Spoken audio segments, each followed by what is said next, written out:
O relato que lemos no início do culto, no livro de Atos dos Apóstolos, do capítulo 9, o irmão Vanderlei leu os versículos de 1 a 9, que relatou o contexto da conversão do apóstolo Paulo. Eu peço aos irmãos que peguem suas Bíblias e abram em Atos dos Apóstolos, capítulo 9, e nós estaremos fazendo uma análise a partir do versículo 10 ao versículo 20. Procure estar acompanhando comigo a interpretação, o estudo da palavra de Deus.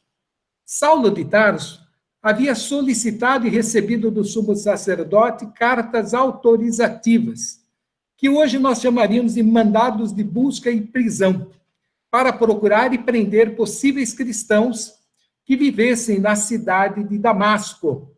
Com as cartas em mãos, levando consigo um grupo de colaboradores judeus ligados ao sumo sacerdote, Saulo seguia pela estrada que ligava Jerusalém a Damasco e que tinha aproximadamente 270 quilômetros. Para esse percurso, a pé, como eles faziam, levava em torno de 9 dias de viagem, considerando que normalmente se caminha 30 quilômetros por dia. Eles caminhavam quando, subitamente, uma luz do céu brilhou ao redor de Saulo e ele caiu por terra e ouviu a voz do Senhor Jesus que dizia: Saulo, Saulo, por que me persegues? E imediatamente ele perguntou: quem és tu, Senhor? E a resposta foi: eu sou Jesus, a quem tu persegues, mas levanta-te e entra na cidade, onde te dirão o que te convém fazer. Os seus companheiros de viagem pararam emudecidos ouvindo a voz, porém não viram, contudo, ninguém. Então, se levantou Saulo da terra onde estava caído e abriu os olhos, mas quando os abriu, ele percebeu que estava totalmente cego. Seus companheiros, percebendo a situação de Saulo, tomaram-no pela mão e o guiaram até Damasco. Saulo esteve 3 dias sem ver, durante os quais ele fez jejum, nada comendo ou bebendo.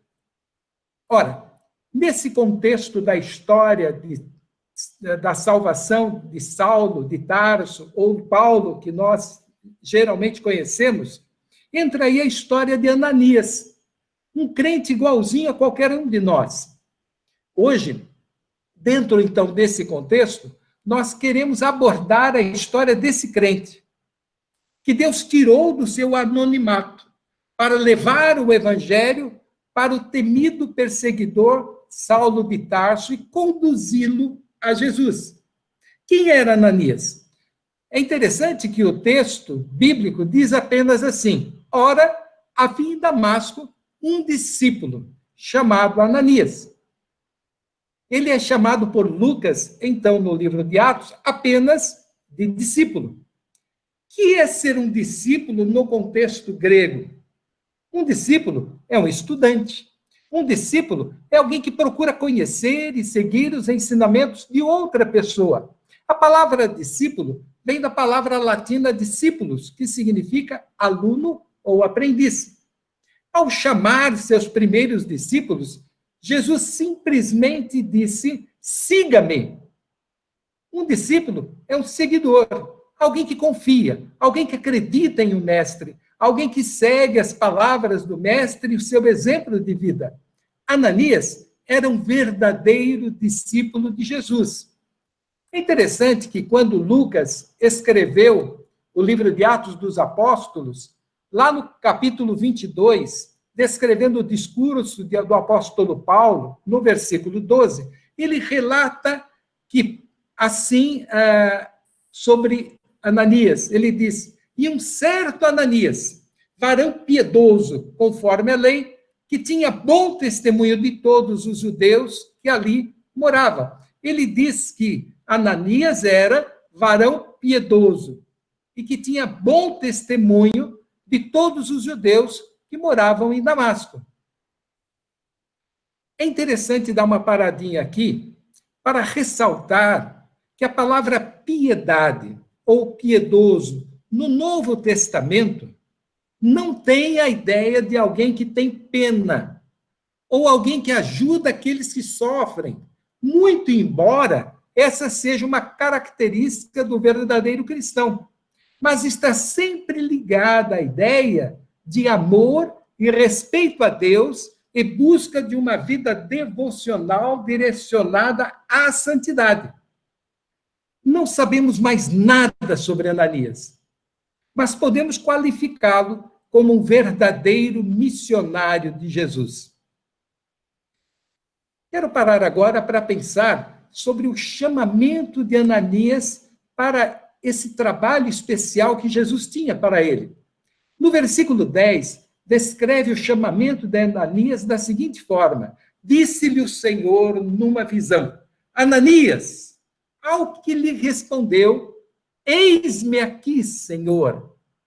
Nós não sabemos a natureza da visão, mas que Jesus o chamou pelo nome. Aqui temos a singularidade do amor de Deus, que nos conhece individualmente e nos chama pelo nome. Ele conhece o Nilson, ele conhece a Marlene, ele conhece o Fábio, ele conhece você e o conhece na sua intimidade.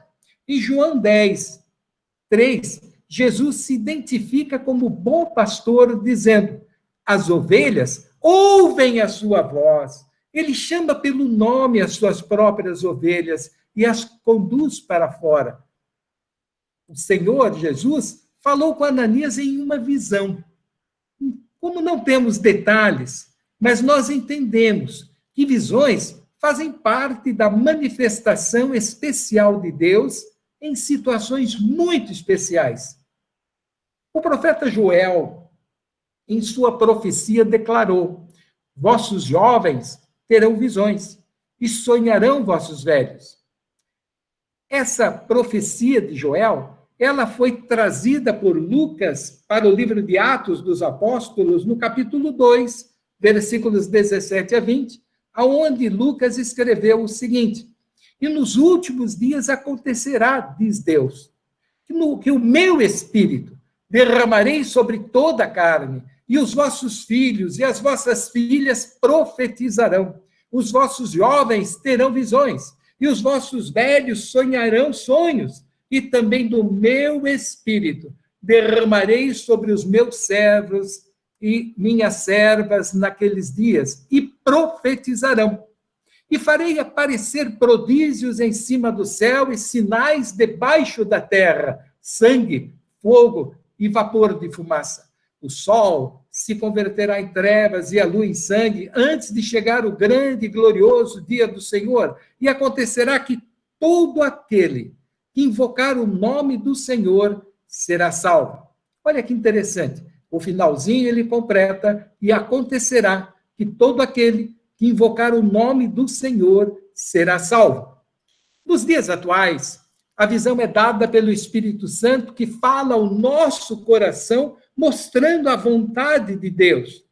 Jesus havia orientado Saulo a permanecer em Damasco, que ali lhe diriam o que ele deveria fazer.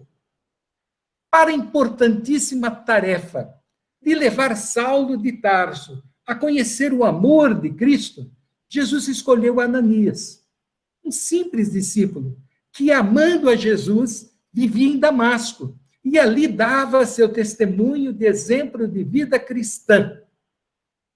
Interessante que Ananias não fez parte dos 12 apóstolos, Ananias não fez parte dos 70 que foram enviados, Ananias, a princípio, não conviveu com Cristo durante a sua trajetória de 3 anos.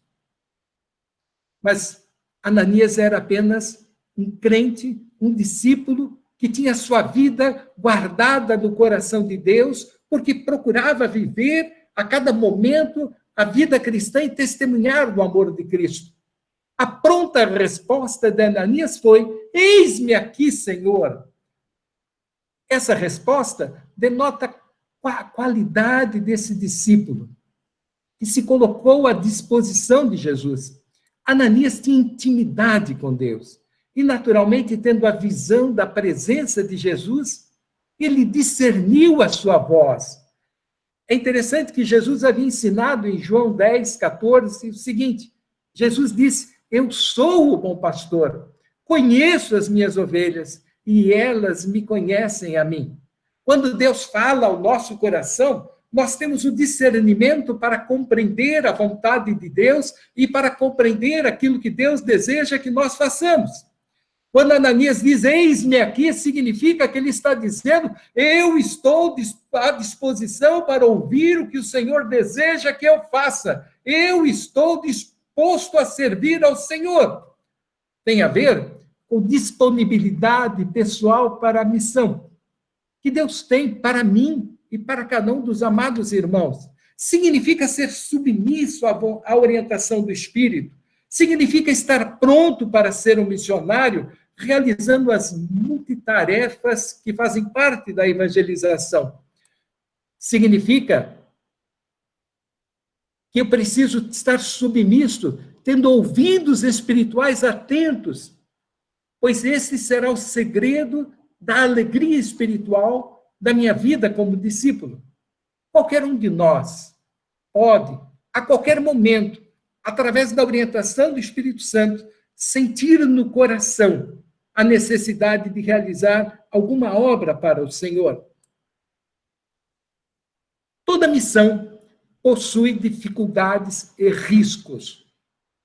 No versículo 11 e versículo 12, temos a ordem dada pelo Senhor a Ananias. Diz assim o texto bíblico, que você pode conferir na sua Bíblia. Então o Senhor lhe ordenou, dispõe-te e vai à rua que se chama Direita, e na casa de Judas, procura por Saulo, apelidado de Tarso, pois ele está orando. E viu entrar um homem chamado Ananias, e impor-lhe as mãos, para que recuperasse a vista. Nos versículos 13 e 14, é interessante que Ananias, sendo um ser humano, e como ser humano, tendo a sua fragilidade, e podemos demonstrar até mesmo medo, preocupação, ele expressa essa preocupação com a seguinte argumentação, dizendo, Senhor, de muitas pessoas eu tenho ouvido a respeito desse homem. Quantos males ele tem feito aos seus santos lá em Jerusalém. E para a nossa cidade, ele trouxe cartas autorizativas dos principais sacerdotes para prender a todos aqueles que são crentes em Jesus Cristo, ou que invocam seu nome. Não era à toa. E Ananias ficou receoso de ir ao encontro de Saulo. Saulo era um fariseu legalista, a serviço da justiça farisaica, para prender cristãos. Em Atos 22, versículos 19 e 20, Lucas relata que o próprio Paulo, ao ser convocado por Jesus para evangelizar, respondeu que provavelmente ele não seria aceito por todos que o conheciam, porque ele tinha sido um perseguidor dos cristãos. O apóstolo Paulo, ele diz assim, e eu disse, Senhor, eles bem sabem que eu lançava na prisão e eu açoitava na sinagoga os que criam em ti. E quando o sangue de Estevão, tua testemunha, se derramava ao ser apedrejado, também eu estava presente. E eu consenti na sua morte, e eu guardei as vestes daqueles que o mataram. Qualquer um de nós, numa situação semelhante, teria medo de ir ao encontro de um homem que, teoricamente, teria sido mandado para nos perseguir, prender e até matar. Aqui nós nos identificamos com Ananias. Diante da necessidade de participarmos da obra evangelizadora de Cristo, muitas vezes ficamos receosos em relação às pessoas que ouvirão. A dificuldade de termos tempo para realizar a obra, ou a preocupação quanto à possível falta financeira futura em relação à nossa oferta missionária especial. Nós, no nosso coração, idealizamos uma oferta, mas ficamos preocupados, será que não vai faltar dinheiro o mês que vem? Ou até mesmo, quanto à palavra que diremos quando precisarmos testemunhar, quando precisarmos aconselhar, quando precisarmos encorajar ou apenas consolar pessoas. O irmão norte-americano Mike Bosman, em seu estudo desse texto, ressaltou que há várias coisas que tendem a nos atrapalhar na nossa disposição de participarmos da obra de Cristo. Ele diz que, geralmente, gostamos de ficar em lugares onde nos sentimos seguros e confortáveis. Ou seja, nós queremos viver na nossa zona de conforto, enquanto o Senhor, muitas vezes, colocava os crentes em lugares que os deixariam sem jeito. O livro de Atos, no capítulo 18, versículo 9, descreve que quando Cristo enviou Saulo a Corinto, Cristo lhe disse: não temas, pelo contrário, fala e não te cales. Também nós ficamos preocupados com a possibilidade de fracassarmos. Mas nós temos que ter em mente que a vitória já foi alcançada por Jesus na cruz do Calvário, e seu evangelho sempre será vitorioso no coração daqueles que creem. Ficamos preocupados com a qualidade das nossas palavras. Pensamos que não sabemos falar direito e não queremos cometer erros de português. Meu querido, já falecido avô Benedito Dorta Bernardes foi um evangelista dos 40 anos aos 76 anos de idade. Fez parte da Junta de Missões Nacionais, da Junta do Paraná e da Junta do Estado de São Paulo. Eu guardo com muito carinho os seus caderninhos onde ele fazia os seus esboços. E eu posso dizer que, para cada 5 palavras que ele escrevia, 3 estavam grafadas de forma errada. Mas o seu coração estava cheio da graça de Deus, porque Deus transformou a sua vida. Ele era um feiticeiro. E ele, além de ser feiticeiro, ele era uma pessoa devota na igreja que frequentava, mas ele não tinha Cristo no seu coração. Quando Deus transformou a sua vida, Deus transformou-a por completo. E ele tornou-se um crente sincero, cheio da graça de Deus, cheio de unção, e por onde quer que ele passava, ele foi caixeiro, viajante, ele pregava o evangelho. Onde ele via uma porta aberta, onde ele via um pequeno templo, ele entrava e ali lhe dava o seu testemunho. E pelo seu testemunho, milhares de pessoas receberam a Jesus no seu coração. Se nós nos sentirmos indecisos, frágeis, precisamos a cada momento nos lembrar das palavras de Jesus. Eis que eu estou convosco. E termos a certeza absoluta da presença de Jesus e do Espírito Santo nos ensinando o que devemos falar ou fazer. Está descrito no texto que Deus também havia dado uma visão especial para Saulo de Tarso. O texto diz assim: ele viu entrar um homem chamado Ananias, e esse homem impôs-lhe as mãos para que recuperasse a vista. Nota-se o agir de Deus dentro das circunstâncias que envolvem o seu projeto espiritual. Deus falou primeiro a Saulo e em seguida a Ananias. Deus preparou os 2 corações para realizarem a sua obra.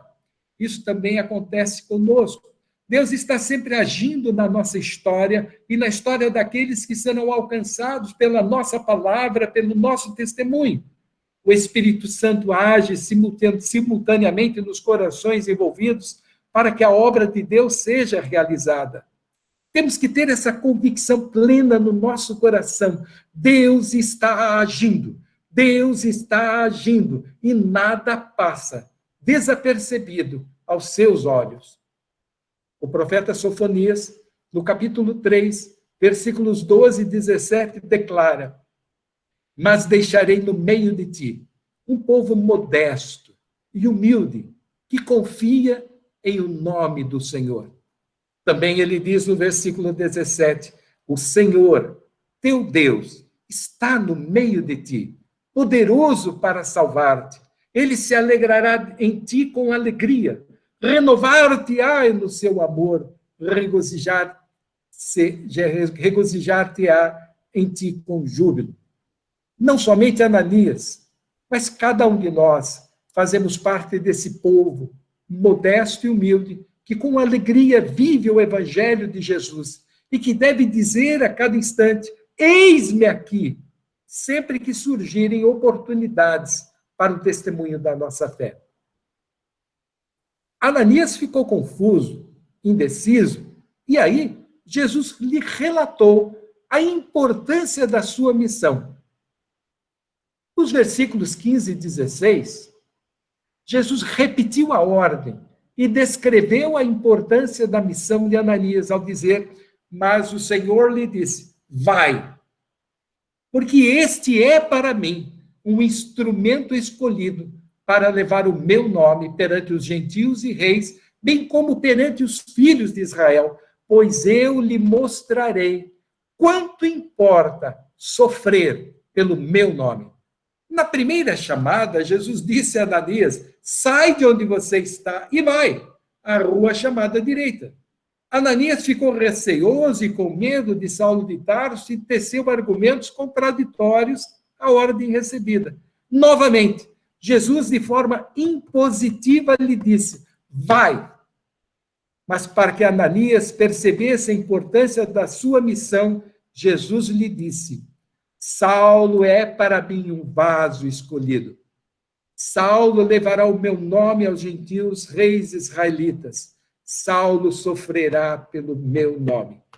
Querido irmão, querida irmã, cada um de nós somos vasos escolhidos por Deus para testemunhar do amor de Cristo. E muitas vezes nós sofremos sim perseguições, mas há um Deus que está presente na nossa vida. As instruções eram precisas, mas a missão era difícil. Você percebeu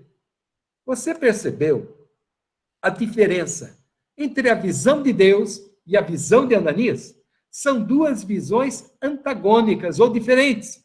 Deus viu em Saulo de Tarso um instrumento escolhido, a pessoa ideal para falar aos gentios, a pessoa ideal para realizar a sua obra entre aqueles que os judeus dificilmente buscariam.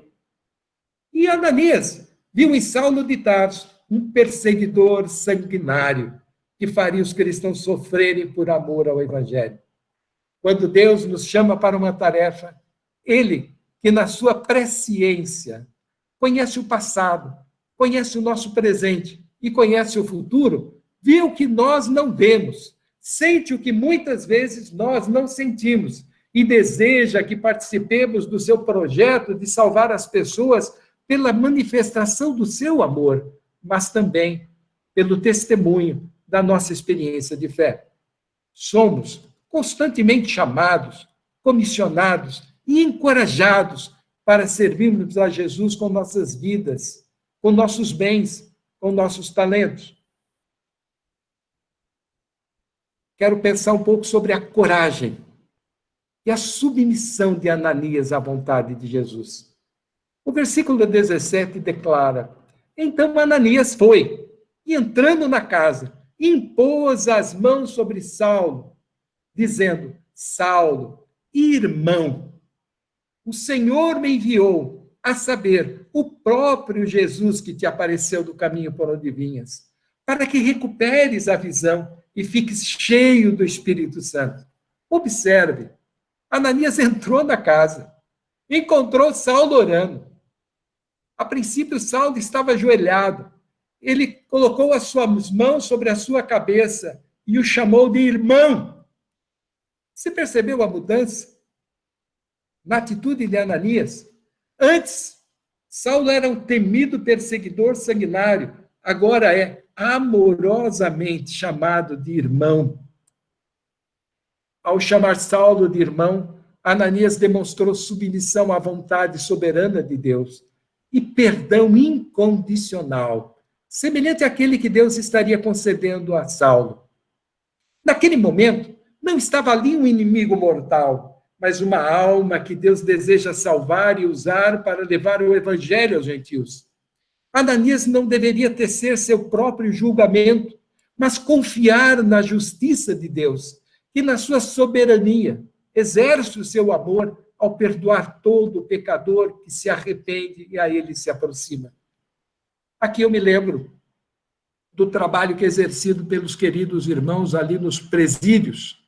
Os irmãos não estão ali para conhecer a história de pecados, a história de crimes, mas apenas para levar o amor de Cristo, que está acima dos pecados, porque Jesus ama o pecador. Mas Jesus, sabemos, ele odeia o pecado, mas ele ama o pecador e o atrai para receber a graça soberana de Deus em sua vida, para receber a salvação. Quando missionários vão aos presídios, eles vão em nome do Senhor Jesus, ungidos pelo Espírito Santo, para levar a palavra de amor e de esperança àqueles que já perderam a esperança na vida. Ananias estava naquela casa como um mensageiro de Deus, para levar o evangelho de Jesus ao coração de Saulo. Ananias corajosamente foi, em nome de Jesus, demonstrando absoluta confiança no poder de Deus, exercitando sua fé na realização do milagre proposto por Jesus. E aqui chegamos no tema Ananias obedeceu e Cristo realizou o milagre. O versículo 18 relata a realização do milagre. Diz o texto: imediatamente lhe caíram dos olhos como que escamas, imagino de peixe, e tornou a ver. A seguir, levantou-se e foi batizado. Saulo estava em oração, pedindo a Deus que o orientasse sobre o caminho que deveria seguir. Jesus ouviu a sua oração e imediatamente comissionou Ananias para que estivesse ao seu lado e impusesse-lhe as mãos.